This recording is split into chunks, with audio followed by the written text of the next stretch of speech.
Hello students, ચલો last લેક્ચરમાં આપણે શું ભણ્યા હતા? દ્વિસંકરણનો પ્રયોગ.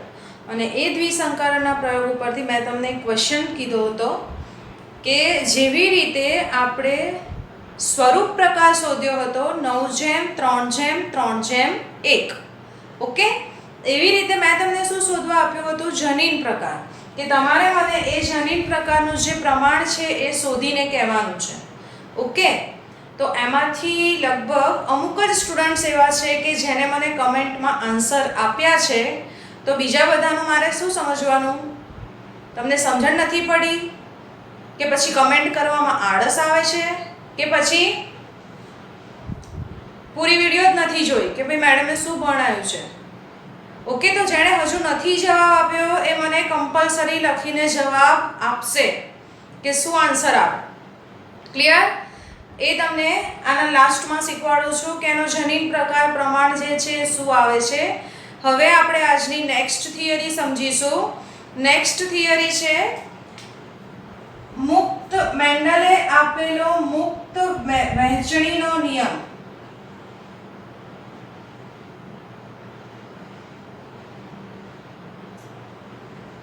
જુઓ, હવે જનરલી આપણે જ્યારે મેન્ડલનો એક સંકરણનો પ્રયોગ ભણ્યા, બરાબર, તો મેન્ડલના એક સંકરણના પ્રયોગ ઉપરથી આપણને મેન્ડલે કેટલા નિયમો આપ્યા હતા? 2 નિયમો, બરાબર. એમાં પહેલો નિયમ કયો હતો? પ્રભુતાનો નિયમ.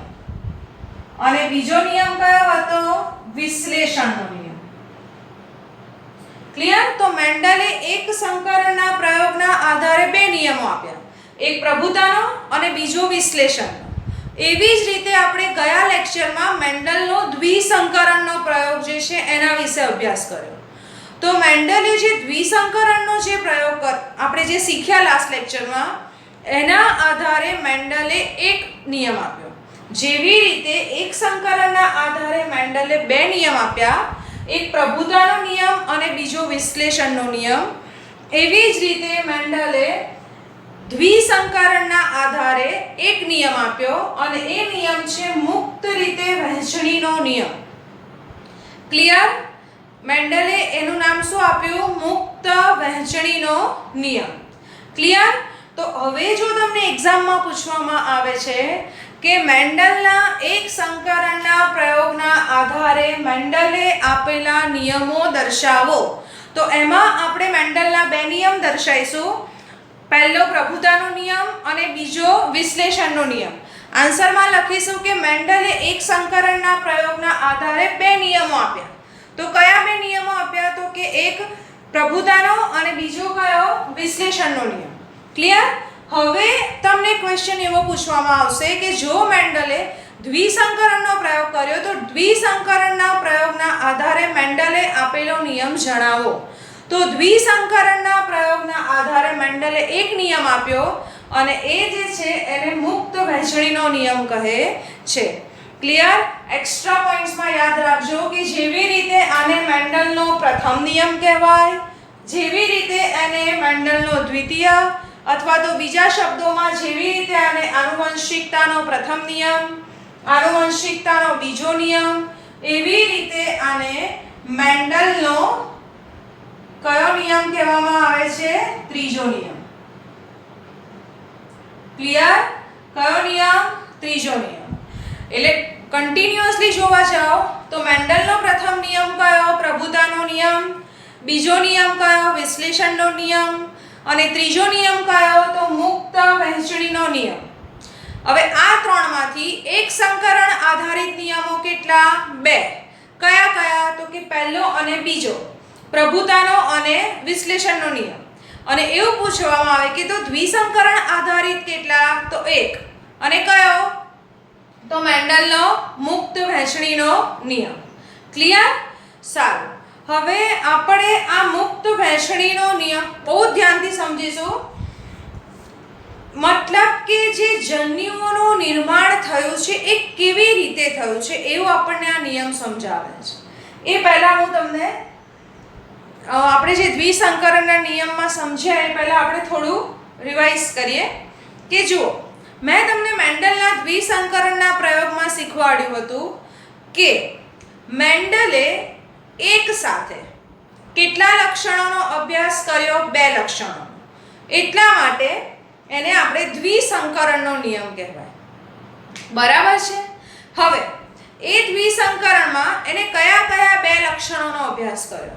તો પહેલું લક્ષણ હતું કે જે સીડ છે, મતલબ જે બીજ છે એનો કલર, અને બીજું જે છે એ બીજનો આકાર.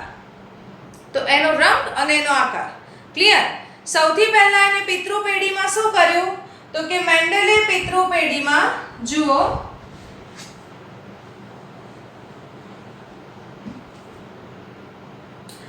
અહીંયા આગળ ધ્યાન આપજો.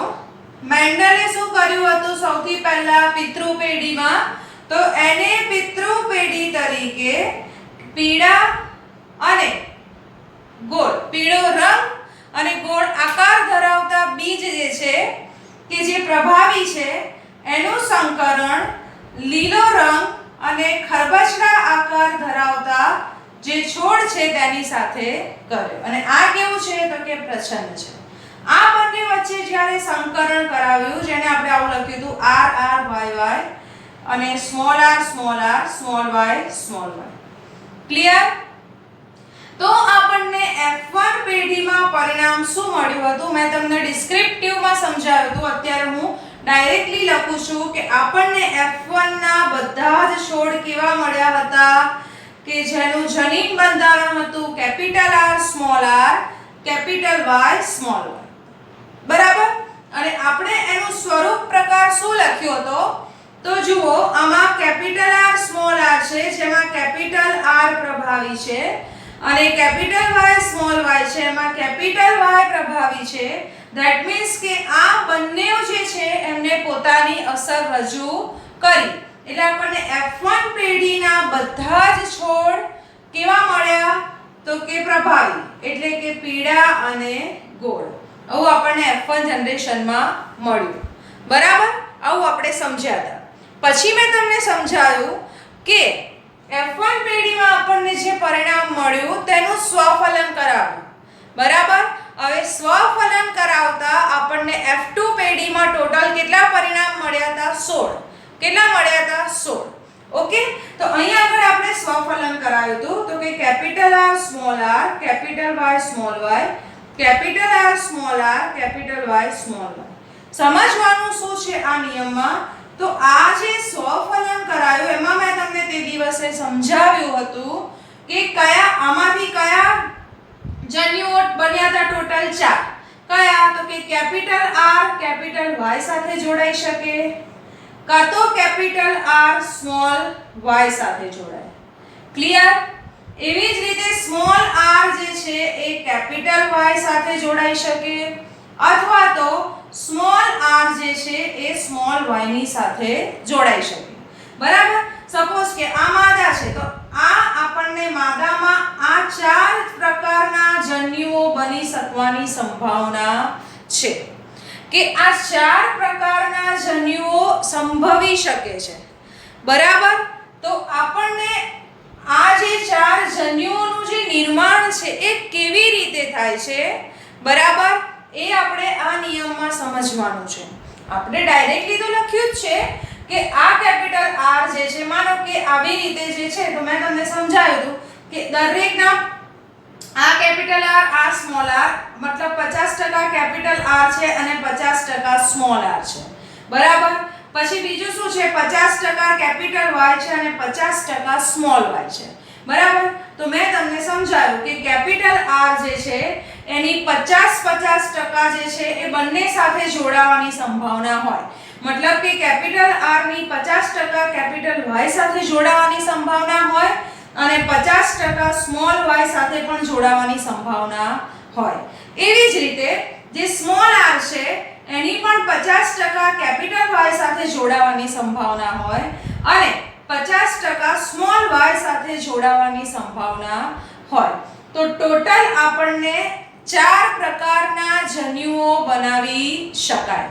બરાબર? એવું સેમ વસ્તુ આમાં બી થાય કે એમાં જે છે એમાં પણ ટોટલ આવી જ રીતે 4 પ્રકારના જન્યુઓ બની શકે અને પછી આપણે બે જન્યુઓ વચ્ચે અહીંયા સ્ક્વેર દોરીને શું કરાયું હતું ફલન અને ફલનના આધારે આપણને F2 સંતતિ મળી હતી બરાબર એવું આપણે દ્વિસંકરણમાં શીખી ગયા હવે જુઓ તો અહીંયા આપણે એવું સમજીશું કે મેન્ડલે એક્ચ્યુઅલીમાં જે નિયમ આપ્યો એ કોના બેઝ ઉપર આપ્યો તો મેન્ડલે આ નિયમ આપ્યો આખા પ્રયોગના તારણ ઉપરથી મતલબ કે એને પ્રયોગના જે પરિણામો મળ્યા એના આધારે મેન્ડલે આ નિયમ સમજાવ્યો બરાબર હવે જુઓ તો આપણને એવો વિચાર આવે કે આવા 4 અલગ અલગ પ્રકારના જે જન્યુઓ છે એ કેવી રીતે નિર્માણ પામે છે બરાબર હવે એના પહેલા એક વસ્તુ એ સમજીએ પહેલા કે સૌથી પહેલા કે મુક્ત વહેંચણીનો નિયમ કે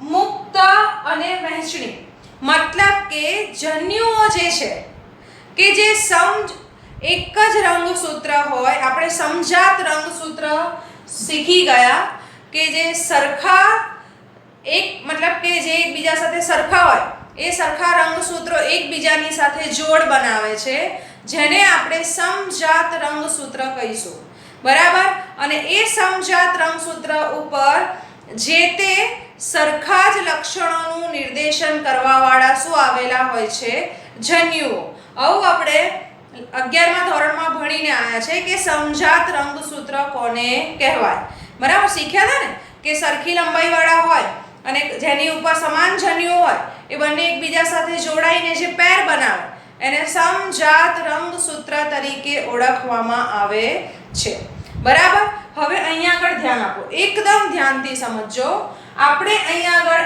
F1 પેઢીમાં સ્વફલન કરાવડાવ્યું તો સ્વફલન કોની વચ્ચે કરાવડાયું ચલો અહીંયા આગળ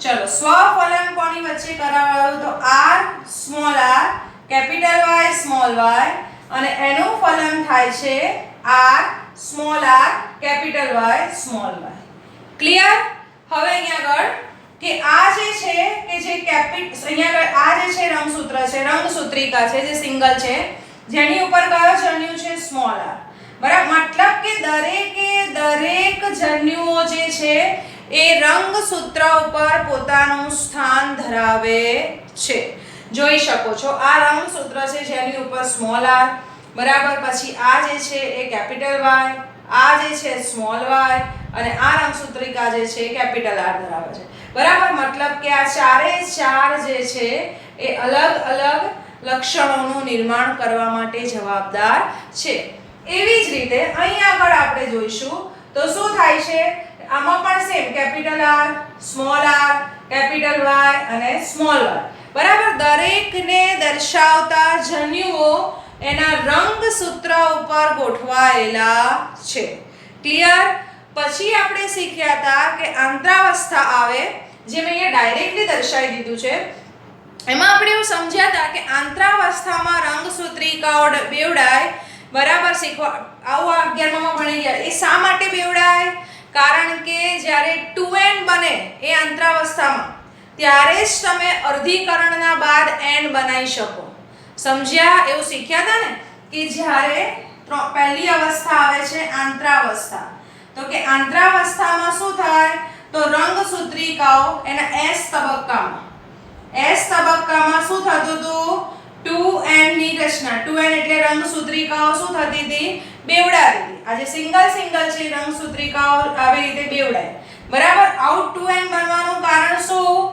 કે જ્યારે આંતરાવસ્થામાં 2n નું નિર્માણ થશે ત્યારે જ અર્ધીકરણ આખી પ્રક્રિયાના અંતે આપણને n રંગસૂત્ર ધરાવતા જન્યુઓ મળશે આવું ભણીને આવેલા છે બરાબર તો સૌથી પહેલા શું થશે તો કે અહીંયા આગળ રંગસૂત્રિકા બેવડે તો જોઈ લો પહેલા અહીંયા રંગસૂત્રિકાઓ બેવડાય અહીંયા એક્ચ્યુઅલી સ્ટેપ આવે જો આ અહીંયા આગળ r વાળી રંગસૂત્રિકા એવી રીતે આ કેપિટલ R વાળી રંગસૂત્રિકા આ સ્મોલ y અને આ કેપિટલ Y બરાબર r વાળી બેવડાઈ પછી આ સ્મોલ r પછી અહીંયા small y capital y. Same અહીંયા બેવડાઈ રંગસૂત્રિકા સ્મોલ r બરાબર. પછી એવી જ રીતે અહીંયા આગળ કેપિટલ R એવી જ રીતે સ્મોલ y અને કેપિટલ Y. ક્લિયર? ઓકે. ચલો પછી નેક્સ્ટ અર્ધીકરણ 1 ની જે પહેલી હતી પૂર્વાવસ્થા એના પણ 5 પેટા તબક્કા હતા. એ બધું અત્યારે આપણે ડિસ્ક્રિપ્ટિવ નથી જવાનું બીકોઝ એ બધું જ તમને ભણાયેલું છે, તમે બધું સમજીને આવેલા છો, બરાબર છે. તો એમાં આપણે એવું શીખ્યા હતા કે જે સરખી લંબાઈ વાળી જે રંગસૂત્રિકાઓ છે એ જોડે જોડે ગોઠવાઈ જશે. તો જુઓ સરખી લંબાઈ આમાં કોની છે? સ્મોલ r અને કેપિટલ R સરખી લંબાઈ ધરાવે છે. તો તમે જોઈ શકો છો અહીંયા આગળ r અને સ્મોલ r સાથે સાથે ગોઠવાઈ ગયા. એવી જ રીતે y અને સ્મોલ y એની લંબાઈ સરખી છે એટલે એ બંને એકબીજાની સાથે ગોઠવાઈ ગયા. એવી જ રીતે અહીંયા પણ ગોઠવાઈ જશે, બરાબર. સરખી લંબાઈ ધરાવતા r અને y. ક્લિયર? તો આ જે નિર્માણ થયું એ કોનું નિર્માણ થયું? તો કે આ નિર્માણ થયું સમજાત રંગસૂત્રોનું. શેનું નિર્માણ થયું? સમજાત રંગસૂત્રોનું. ક્લિયર? તો આ સમજાત રંગસૂત્રનું નિર્માણ થાય છે. પછી પૂર્વાવસ્થા 1 માં આપણે શીખી ગયા છે કે શું બને છે? અલગ અલગ લેપ્ટોટીન, ડિપ્લોટીન, ઝાયગોટીન, બરાબર ને? એવી 5 પેટા અવસ્થા આવતી હતી જેમાં વ્યતિકરણ ને બધું તમે શીખી ગયા હતા. ઓકે. પછી આપણે શીખ્યા હતા, આપણે અહીંયા આગળ આવીશું ભાજનાવસ્થા 1. ક્લિયર? તો ભાજનાવસ્થામાં શું થતું હતું? રંગસૂત્રિકાઓ ક્યાં ગોઠવાઈ જાય? મધ્ય અથવા તો ભાજન તલ ઉપર મધ્યમાં ગોઠવાતી હતી, બરાબર. તો જુઓ અહીં આગળ છે ને 2 શક્યતા હોય કે ભાઈ ભાજનાવસ્થામાં 2 પોસિબિલિટી છે કે એ મધ્ય તલ ઉપર આખો મધ્ય તલ જ મેં બતાવે છે. સપોઝ આપણે દોરીએ તો આવી રીતે દોરી શકાય. આ જે ત્રાક તંતુઓનું જે જોડાણ છે ને એ, બરાબર. એટલે આ જે છે સેન્ટરમાં ગોઠવણી છે. આ જે છે શું બતાવી છે? સેન્ટરમાં ગોઠવણી. આમ બતાવે છે આવી રીતે. આ જે છે એ આ એક સેન્ટરમાં મધ્યમાં ગોઠવાયા છે, એવી રીતે આ આવી રીતે, બરાબર, મધ્યમાં ગોઠવાયેલા છે. હવે ધ્યાનથી જોજો. તો એ છે ને એની 2 શક્યતાઓ છે કે કેવી રીતે ગોઠવાઈ શકે. ફર્સ્ટ શક્યતા ધ્યાનથી જુઓ કે માનો કે આ સ્મોલ r જોયો સ્મોલ r પછી કેપિટલ R. ક્લિયર? અને એની નીચે આવી રીતે જ ગોઠવણી હશે. તો કે સ્મોલ y અને આ જે છે કેપિટલ Y. આ ફર્સ્ટ પોસિબિલિટી કે કદાચ એ મધ્યમાં આવી રીતે ગોઠવાય. અને બીજી પોસિબિલિટી શું હોય કે માનો કે અહીંયા આગળ સ્મોલ r કેપિટલ R, હવે અહીંયા આગળ કેપિટલ Y જોડાય મતલબ ગોઠવાય તો આ બાજુ સ્મોલ y. આવું થવાનું કારણ શું? શીખી ગયા આપણે અંદરની રંગસૂત્રિકાઓમાં શું થયું હશે? જનીનોની અદલા બદલી શીખવાડેલું છે ને આ વસ્તુ કે અહીંયા આગળ આવું બદલાવાનું રીઝન શું? તો કે જનીનો બદલાઈ શકે છે. જનીનો બદલાયા હશે ધેટ મીન્સ શું થયું હશે? વ્યતિકરણ. તો વ્યતિકરણ થયું હશે તો જનીનોની અદલા બદલી થઈ હશે. તો એ વખતે કેવી રીતે ગોઠવણી થઈ હશે? તો કે કેપિટલ Y જે છે એ આ બાજુ લખ્યા છે આપણે અને જે સ્મોલ y છે એ આ બાજુ. ક્લિયર? તો આવી રીતે એની જોડાવાની એલાઇનમેન્ટ મતલબ કે મધ્યાવસ્થા જે છે, જે ભાજનાવસ્થા છે એમાં એ મધ્ય તલ ઉપર આ 2 પોસિબિલિટી દ્વારા જોડાઈ શકે છે. મતલબ કે ભાજન તલ ઉપર કેવી રીતે જોડાય છે હું તમારા દેખતા ફરીથી ડ્રો કરું એટલે તમને આઈડિયા આવે કે કેવી રીતે એ જોડાઈ શકે છે. જુઓ અહીં આગળ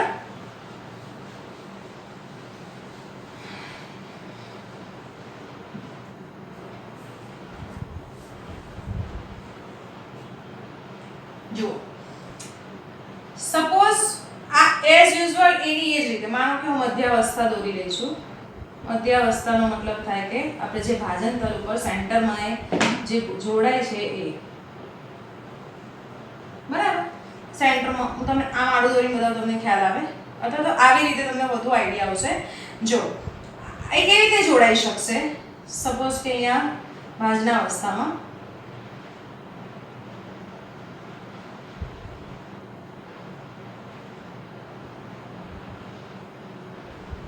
મતલબ અહીંયા આવશે સ્મોલ r બરાબર, અને અહીંયા છે કેપિટલ R ઇન શોર્ટમાં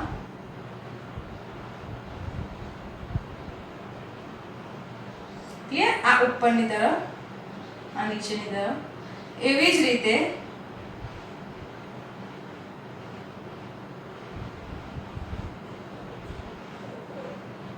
અહીંયા આગળ નીચે ગોઠવાશે કોણ? સ્મોલ y અને અહીંયા આગળ કેપિટલ Y. આ પહેલી પોસિબિલિટી કે આવી રીતે કે એ જોડાણ કરી શકે છે. ખ્યાલ આવે છે? એટલે આ જે છે એ મધ્યમાં જોડાણ પામશે. આ જે છે એ એની શું છે? મધ્યમાં જોડાવાની જે છે એવી રીતની ખ્યાલ આવે. એટલે મધ્યમાં એને ગોઠવણી કરી, જે મધ્યાવસ્થા થઈ ને એ મધ્યાવસ્થામાં એ લોકો મધ્યમાં આવી રીતે ગોઠવાઈ ગયા. બરાબર. હવે સપોઝ વ્યતિકરણથી અદલાબદલી થઈ હોય તો અદલાબદલી થાય બરાબર, તો એની બીજી પોસિબિલિટી આવી પણ છે કે અહીંયા આગળ જે સ્મોલ r કેપિટલ R છે અહીંયા આગળ બદલાઈ જાય છે. આ પહેલી પોસિબિલિટી તો મેં તમને સમજાવી.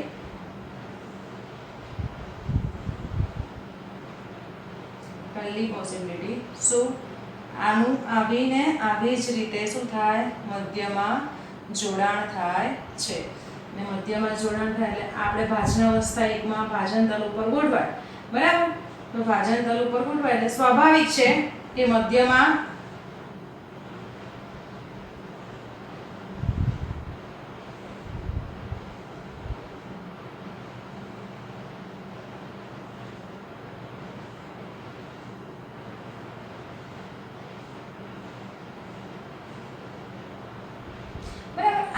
છે એઝ યુઝ્યુઅલ અહીંયા આગળ છે સ્મોલ r, આ જે છે કેપિટલ R, અહીંયા આગળ સ્મોલ y, અહીંયા કેપિટલ Y. હવે બીજી પોસિબિલિટી શું છે? અહીંયા જુઓ ધ્યાનથી કે સપોઝ આવી રીતે પણ મધ્યમાં જોડાણ કરી શકે છે. જેમ કે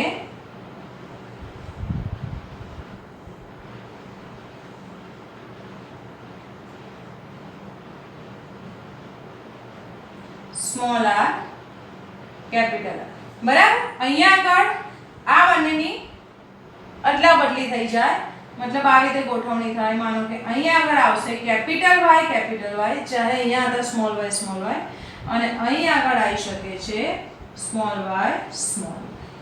ક્લિયર?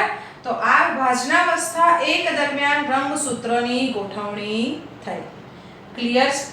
બરાબર છે. હવે શું થશે?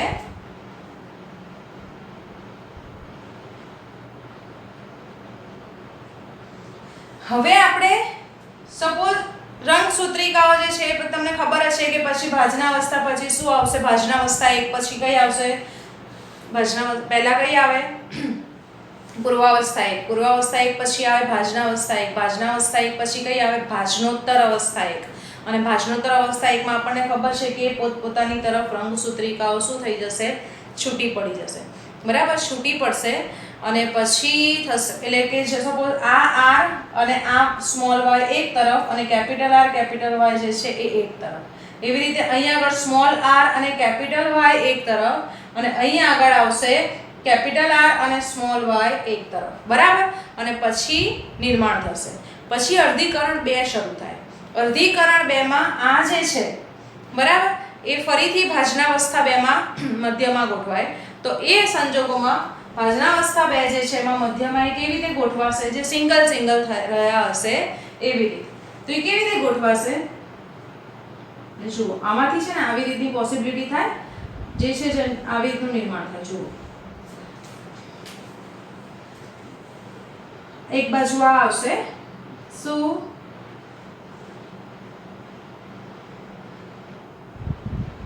સ્મોલ r, સ્મોલ y, બરાબર છે. બીજી બાજુ આવશે કેપિટલ R, અને અહીંયા આગળ આવશે કેપિટલ Y. ક્લિયર? ઓકે, એ તમે એવું કહી શકો છો આ ભાજનાવસ્થા 2 દરમિયાન મધ્યમાં થયેલી ગોઠવણી. અહીંયા ભાજનાવસ્થા 2 માં કેમ? કારણ કે આ ડબલ છે, ડબલમાંથી આ સેપરેટ થઈ જાય, સેપરેટ થઈ જાય એટલે 2 અલગ અલગ કોષ બની ગયા હોય ને, બરાબર. છેલ્લે આપણને ખબર છે અર્ધીકરણ 2 ના અંતે આપણને કેટલા જન્યુઓ બનશે? 4. તો અહીંયા આગળ પહેલા 1 માંથી કેટલા બન્યા? 2. એવી રીતે અહીંયા આગળ કઈ પોસિબિલિટી છે? જુઓ, 1 માં આવશે અહીંયા આગળ સ્મોલ r અને એની નીચે આવશે કેપિટલ Y. આ બાજુ આવશે કેપિટલ R અને અહીં આગળ છે સ્મોલ y. ઓકે, હવે આ બંને પોતપોતાના ભાગે સેપરેટ થાય. ભાજનાવસ્થા 2 પૂરી થઈ, મધ્યમાં ગોઠવ્યા પછી આ ઉપરની તરફ અને આ જન્યુ નીચેની તરફ જાય, બરાબર. હજુ આમાંથી કેટલા જન્યુ બનશે? 2. આમાંથી 2 એટલે ટોટલ 4 જન્યુ બન્યા. એટલે આના 4 જન્યુ અહીંયા મળશે આપણને. એવી રીતે આના પણ અહીંયા આગળ કેટલા જન્યુ બનશે? 4, બરાબર. તો ચલો, આમાં પહેલો જન્યુ કયો? કેપિટલ સોરી, અહીંયા ઉપર સ્મોલ r સ્મોલ y. તો પહેલો જન્યુ કયો? તો લખીશું આપણે અહીંયા આગળ આવશે સ્મોલ r અને સ્મોલ y. એવી જ રીતે આ small r small y. Clear? એટલે આ સ્મોલ r સ્મોલ y પ્રકારના જન્યુઓનું નિર્માણ થઈ શકે છે. બીજો જન્યુ અહીંયા આગળ કયો બની શકે છે? બરાબર, કયો બનશે? કે આ જે બન્યો, જોઈ લો અહીંયા કેપિટલ R કેપિટલ Y. એવી જ રીતે આ capital R capital Y, capital R capital Y. Clear? તો કાં તો કેપિટલ R કેપિટલ Y પ્રકારનો જન્યુ. ત્રીજી પોસિબિલિટી અહીંયા આગળ કઈ છે જન્યુઓનું નિર્માણ થવા માટે? જુઓ, કાં તો સ્મોલ r, દોરતી નથી, બરાબર, small r capital Y, small r capital Y. અને અહીંયા આગળ આવશે capital R small y capital R small y. ખ્યાલ આવ્યો? મતલબ કયા કયા પ્રકારના જન્યુ બની શકે જે આપણે સ્ટાર્ટિંગમાં ડાયરેક્ટલી લખ્યા હતા? કયા? ચલો, કેપિટલ R પહેલું, કેપિટલ Y બન્યું, કેપિટલ R કેપિટલ Y પ્રકારના જન્યુ આવ્યા, બરાબર. કાં તો પછી કેપિટલ R સ્મોલ y, જોઈ લો કેપિટલ R સ્મોલ y. ત્રીજું સ્મોલ r કેપિટલ Y, જોઈ લેજો small r capital Y. Clear? અને ચોથું small r small y, small r small y. આમ અલગ અલગ આટલા પ્રકારના જન્યુઓનું શું થાય છે? નિર્માણ થાય છે. તો આવા જન્યુઓ બનવાનું કારણ શું છે? તો આ બધી જ પ્રક્રિયાઓ કે ભાજનાવસ્થા 1 માં એ મધ્યમાં ગોઠવાય તો એ ગોઠવાવાની પોસિબિલિટી 2 રીતની હોઈ શકે છે. કાં તો અહીંયા આગળ સ્મોલ r જે છે, મતલબ r જન્યુઓ છે, એની નીચે અહીંયા સ્મોલ y અને આ બાજુ કેપિટલ Y વાળા જન્યુઓની ગોઠવણી થઈ શકે છે. અથવા તો આ જે છે સ્મોલ r કેપિટલ R એની નીચે અહીંયા આગળ કેપિટલ Y અને બીજા સ્મોલ y. આમાં બેમાંથી કોઈ પણ રીતે ગોઠવણી થઈ શકે છે. આવી રીતની ગોઠવણી થાય તો જન્યુઓ સેમ એના માતા પિતા જેવા બને. કેમ? જો માતા પિતા કેવા હતા? Capital R capital Y capital Y, small r small y, small r small y small y. આપણે શરૂઆતમાં જ્યારે પિતૃ પેઢીમાં લીધા હતા એ. આમાં કયા પ્રકારના જન્યુ? R અને Y પ્રકારના. આમાં કયા? સ્મોલ r અને સ્મોલ y પ્રકાર.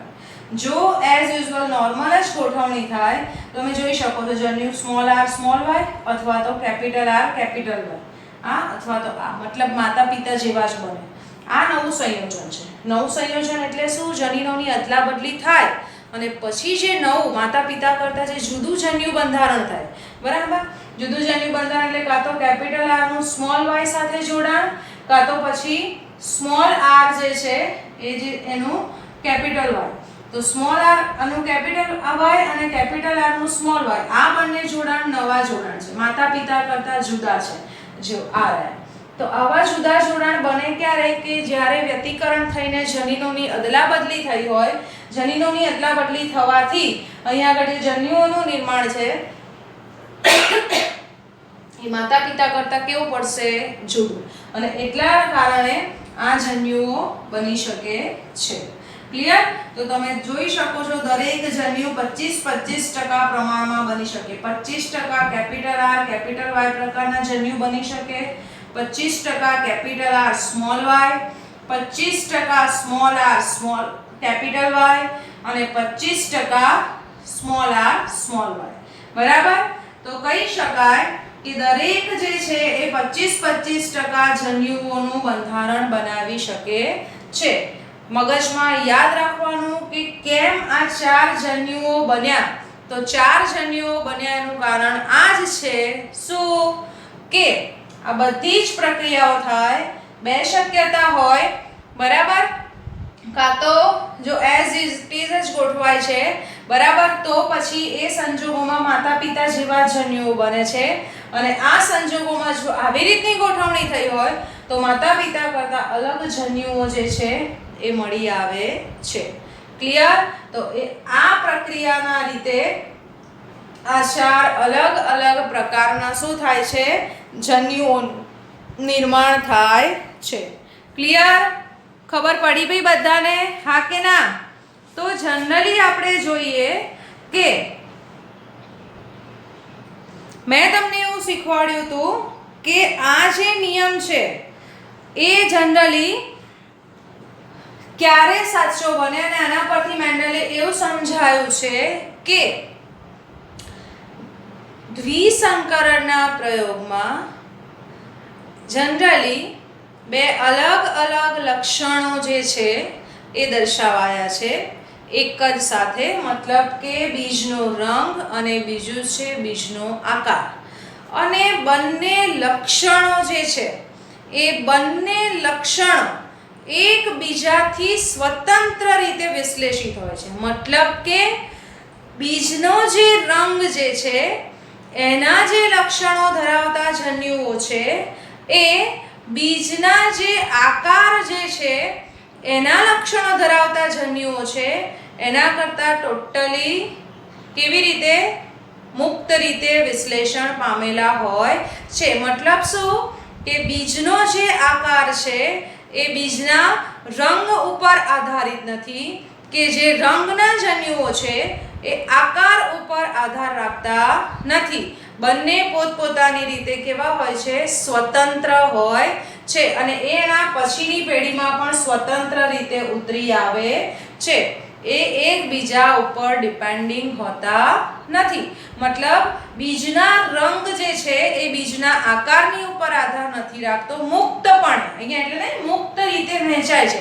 મુક્ત વહેંચણી એટલે શું કે બંને લક્ષણો એક સાથે છે, એક સાથે અભ્યાસ કરી રહ્યા છે, એક જ છોડમાં બંને લક્ષણો જોવા મળે છે. મતલબ કે એક જ છોડ ઉપર ગોળ આકારના અને પીળા રંગના બીજ આવે છે, પરંતુ જે પીળા આકાર માટેના પીળા રંગ માટેના જે જન્યુઓ છે એ ગોળ આકાર માટેના જે જન્યુઓ છે એની ઉપર આધાર રાખતા નથી. બંનેનું પોતપોતાનું શું હોય છે? એકબીજાથી સ્વતંત્ર વિશ્લેષણ થયેલું હોય છે. ક્લિયર? અને સ્વતંત્ર વિશ્લેષણ હોવાના કારણે જ આ જન્યુઓ બની શકે કે કેપિટલ આર જે છે એ સ્વતંત્ર રીતે કેપિટલ વાય સાથે પણ જોડાઈ શકે છે અને આ જન્યુ બનાવે છે, કાં તો એ સ્વતંત્ર રીતે સ્મોલ વાય સાથે જોડાઈને આ જન્યુ પણ બનાવી શકે છે. બરાબર? એવી જ રીતે જે સ્મોલ આર છે એ સ્વતંત્ર રીતે કેપિટલ વાય સાથે જોડાઈ શકે છે અથવા તો સ્વતંત્ર રીતે એ સ્મોલ વાય સાથે પણ જોડાઈ શકે છે. આમ દરેક જન્યુ 25-25% જે છે 25-25% પ્રમાણ ધરાવે છે. ખબર પડી? તો મુક્ત વહેંચણી એટલે શું? તો કે જે આકાર માટેના છે આર અને સ્મોલ આર એ કેપિટલ વાય અને સ્મોલ વાય જે છે એનાથી કેવા હોય છે? સ્વતંત્ર. મતલબ કે એ સ્વતંત્ર રીતે વહેંચણી પામે છે, મતલબ કે એના જન્યુઓ જેમ કે સ્મોલ r ને small r capital R, small y capital Y, બરાબર, તમે જોઈ જ શકો છો એકબીજાથી કેવી રીતે ગોઠવાયેલા હોય છે, સ્વતંત્ર, બરાબર. એ ગમે તેની સાથે જોડાઈ શકે છે, જેમ કે સ્મોલ r સ્મોલ y સાથે પણ જોડાઈ શકે, સ્મોલ r કેપિટલ Y સાથે પણ જોડાઈ શકે, કેપિટલ R કેપિટલ Y સાથે પણ જોડાઈ શકે, કેપિટલ R સ્મોલ y સાથે પણ જોડાઈ શકે છે. ક્લિયર? મતલબ કે તેઓ એકબીજાથી કેવી વહેંચણી ધરાવે છે, મુક્ત, સ્વતંત્ર. ક્લિયર? અને એને આપણે કહેવામાં આવે છે મુક્ત વહેંચણીનો નિયમ. આ બહુ જ ઇમ્પોર્ટન્ટ થિયરી છે. આમ કંઈ જ નથી, ખાલી એવું જ સમજાયું છે. આ તો તમને એટલા માટે સમજાયું કે તમને આઈડિયા આવે કે આ અલગ અલગ 4 પ્રકાર કઈ રીતે બની શકે, capital R capital Y capital R small y, small r capital Y small r small y. એ તમને સમજાવવા માટે મેં આ વસ્તુ સમજાવી. પરંતુ આ નિયમ શું કહે છે કે ભલે ને એક જ સાથે બંને લક્ષણોના જનીનો હાજર છે, પરંતુ બંને જનીનો એકબીજાથી કેવા છે, સ્વતંત્ર રીતે વિશ્લેષિત થયા છે. મતલબ કે આકારના જન્યુઓ એ રંગના જન્યુઓથી સ્વતંત્ર છે અને રંગના જન્યુઓ છે એ આકારના જન્યુઓથી સ્વતંત્ર છે, અને એટલા જ માટે આ 25-25% પોસિબિલિટી છે કે આવા 4 પ્રકારના જન્યુઓનું નિર્માણ થઈ શકે છે. અને આ જન્યુઓ જે બન્યા પછી આપણે શીખી ગયા હતા કે F2 માં આપણને ટોટલ કેટલા પરિણામ મળ્યા હતા, 16. કેટલા મળ્યા હતા, 16. બરાબર છે? ક્લિયર? તો આ થયો મેન્ડલનો મુક્ત વહેંચણીનો નિયમ.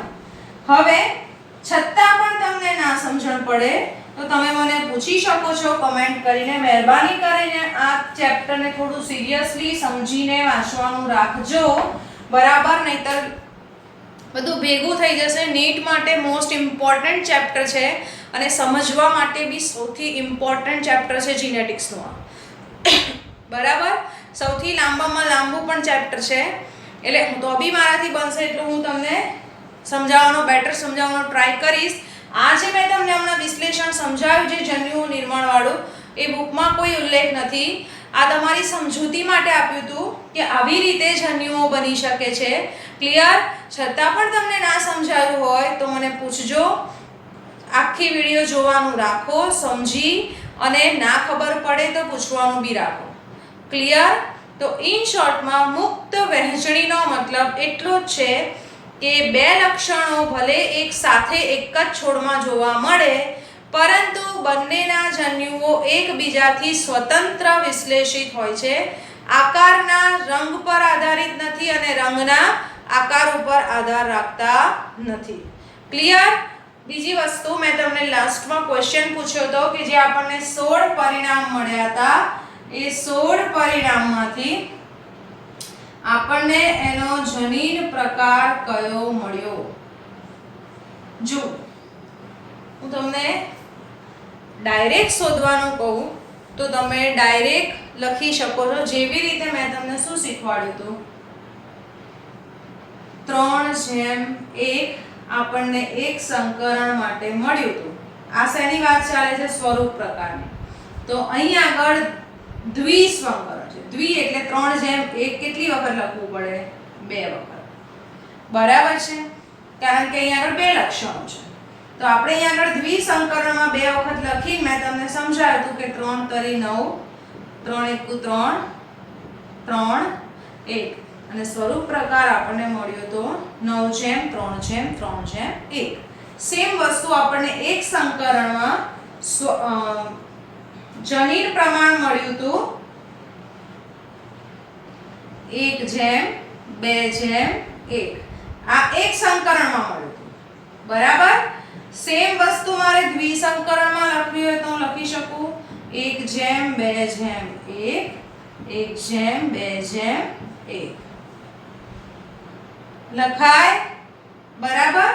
ચલો 1:2:1, 1:2:1, 2:2:4, 2:2:1.